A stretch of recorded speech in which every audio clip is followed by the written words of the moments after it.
from the beginning of starting this company, how do we add more trust? How do we become more credible with people? How do we actually bind our future selves so that, we say don't do evil today, but eventually, companies are C corps. They have a fiduciary duty to maximize shareholder value. All companies kind of become evil over time, if you think about it. So we were thinking about what tools do we have. One tool was don't become a C corp. And so we registered as a public benefit corporation.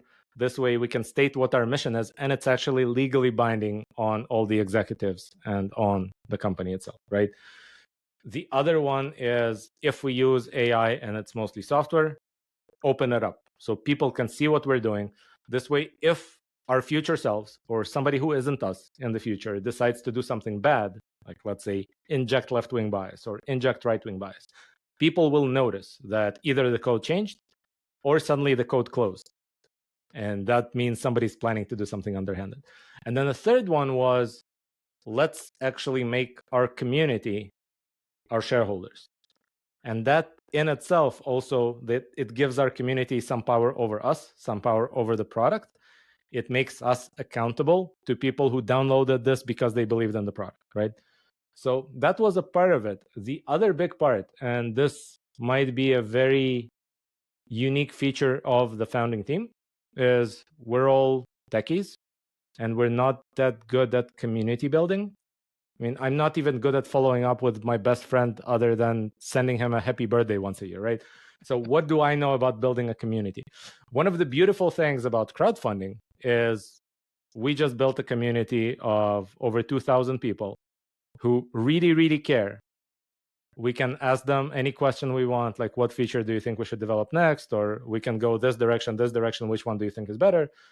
Sometimes we don't even have to ask, they just volunteer their opinion, right? They talk among themselves. So we built this kind of community. In fact, we built a community where nobody can quit because they invested money, right? So, and we did this without knowing how to build a community. So that's something that crowdfunding offers that I think a VC can't offer. Now, VCs have other advantages. Obviously, first of all, they have some experience. They've been through many startups before. They can offer something that we don't know. They can offer introductions to other VCs. In some cases, they can help with the eventual exit. We've seen a few examples of this in the past, right? Where the VC is the one who already knew the head of corporate development at the company that ended up acquiring a startup. We don't have that yet. Maybe we will take money from a VC in the future, and then we'll get the benefit of that as well. But at least initially, it seemed to us that community is better than one really powerful and cutthroat guy. And I should mention again, I think it's not, you said it's not that VCs are nefarious. VCs also have a fiduciary duty, right? Right. They have limited partners who invested money. They expect a return on that money.